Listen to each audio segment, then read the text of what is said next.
দেখুন, এ ধরনের প্রবলেম কিন্তু যে কোনো কম্পিটিটিভ এক্সামের জন্য খুবই খুবই গুরুত্বপূর্ণ। এটি থেরেজার বইয়ের 29.10 নাম্বার এক্সাম্পল। এবং ভিডিওটি শুরু করার আগে আমি বলবো যে যারা আমার চ্যানেলে একদম নতুন তারা আমার প্লে লিস্ট থেকে ডিসি মোটরের উপর আগের ভিডিওগুলো একটু দেখে আসুন, তাহলে অবশ্যই আপনাদের বুঝতে সুবিধা হবে। বেসিক যে ভিডিওগুলো আপনার ডিসি মোটর বাংলা টিউটোরিয়াল নামে একটি প্লে লিস্ট পাবেন, সেখানেই আগের ভিডিওগুলো পাবেন। তো দেখুন, আমি কোশ্চেনটি সলভ করব।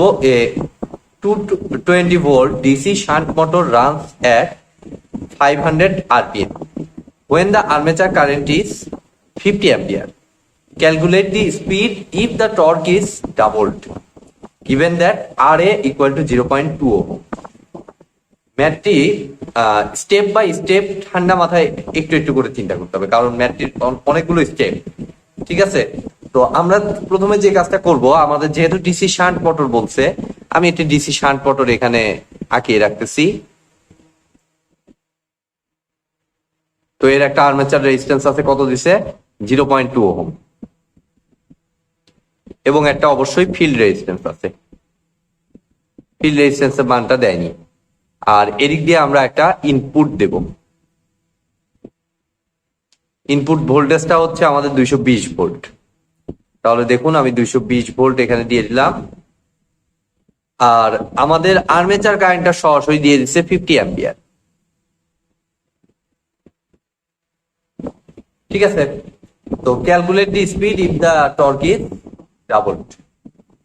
তো আমরা যে কাজটা করব, এখানে টর্ক ইকুয়েশনটা, যেহেতু টর্ককে চেঞ্জ করতে বলছে, আমরা একটু টর্ক ইকুয়েশনটা অ্যাপ্লাই করব। দেখুন, আমি টর্ক ইকুয়েশনের উপরও কিন্তু একটি ভিডিও দিয়েছি, আপনার প্লেলিস্ট থেকে ওই ভিডিওটি অবশ্যই দেখে আসুন, তাহলে অবশ্যই সুবিধা হবে। আমি টর্ক ইকুয়েশনটি সরাসরি এখানে অ্যাপ্লাই করব।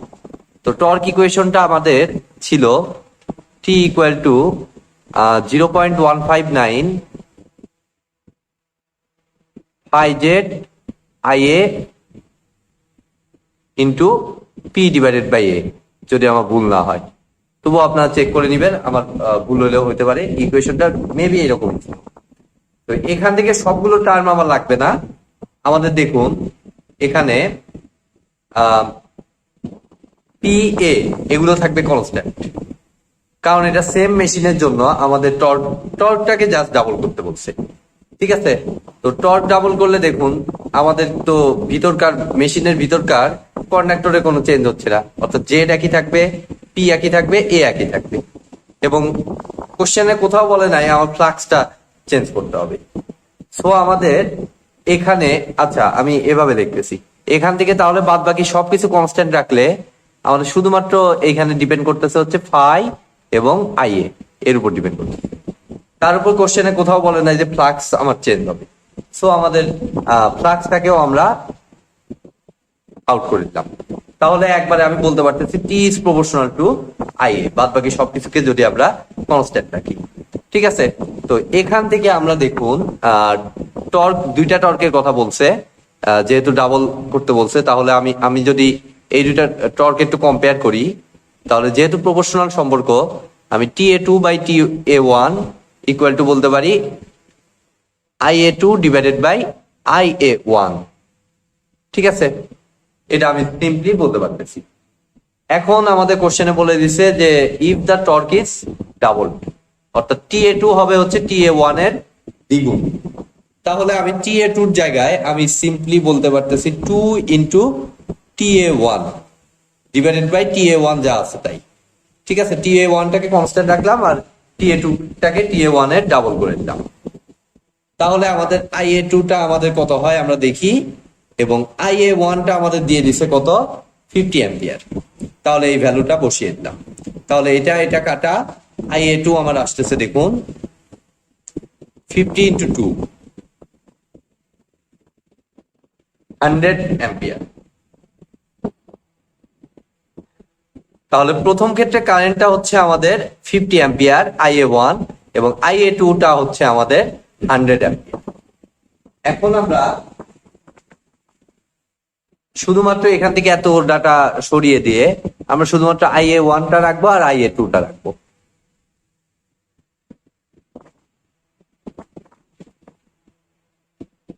IA1টা আমাদের ছিল কত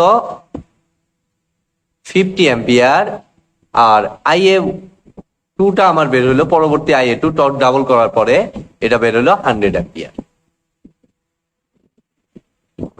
ঠিক আছে, তার মানে আর্মেচার কারেন্ট কিন্তু চেঞ্জ হচ্ছে, এইটুকু আপনারা বুঝুন যে আর্মেচার কারেন্টটা কিন্তু চেঞ্জ হচ্ছে। এখন এখানে একটা ইবি আছে, ব্যাক ইএমএফ। তো ব্যাক ইএমএফটা কিন্তু আমার আর্মেচার কারেন্টের উপর ডিপেন্ড করবে। ঠিক আছে, ব্যাক ইএমএফটা কিন্তু সরাসরি আমাদের আর্মেচার কারেন্টের উপর ডিপেন্ড করবে। তো আমরা প্রথম ক্ষেত্রে যখন 50 অ্যাম্পিয়ার, তখন দেখি আমাদের ব্যাক ইএমএফটা কত, আমাদের EB1, যেটাকে আমি বললাম EB1। এই অবস্থায় দেখুন 220 ভোল্ট সাপ্লাই ভোল্টেজ মোটরের ক্ষেত্রে এখান থেকে মাইনাস হবে কত, এই ভোল্টেজ ড্রপটা, এই রেজিস্টরের অ্যাক্রসে ভোল্টেজ ড্রপটা কত 50 ইন্টু 0.2, যেটা হিসাব করলে বেসিক্যালি আমাদের আসে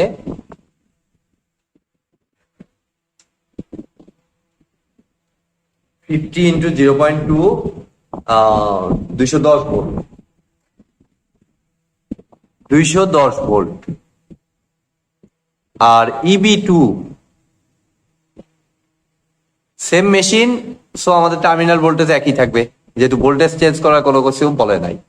মাইনাস দ্বিতীয় ক্ষেত্রে কারেন্ট কত 100 অ্যাম্পিয়ার, রেজিস্টর একই থাকবে, আর্মেচার রেজিস্টর সেম মেশিন যেহেতু 100 ইন্টু 0.2। এটা হিসাব করলে আমাদের আসে দেখুন 100 ইন্টু 0.2 200।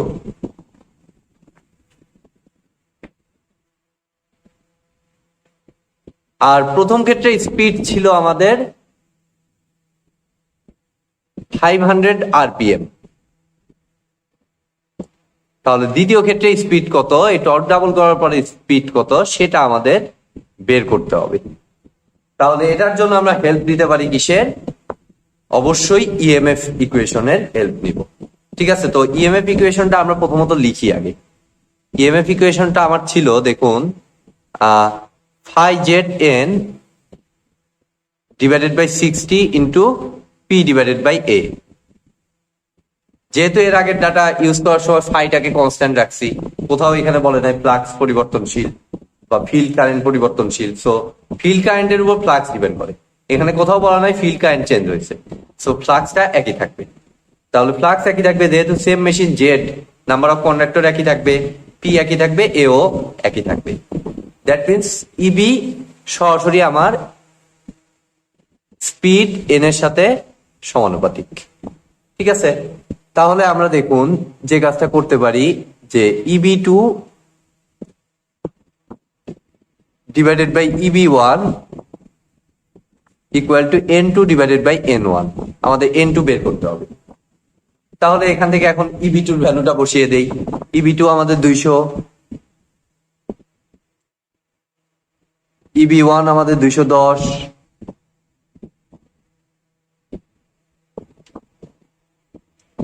N2 বের করতে হবে, আর N1 ছিল আমাদের 500 RPM। ঠিক আছে, তো এখান থেকে আমরা যদি ক্যালকুলেশন করে নেই তাহলে আমাদের N2 এর ভ্যালুটা বের হয়। দেখুন আমি ক্যালকুলেটর ইউজ করতেছি।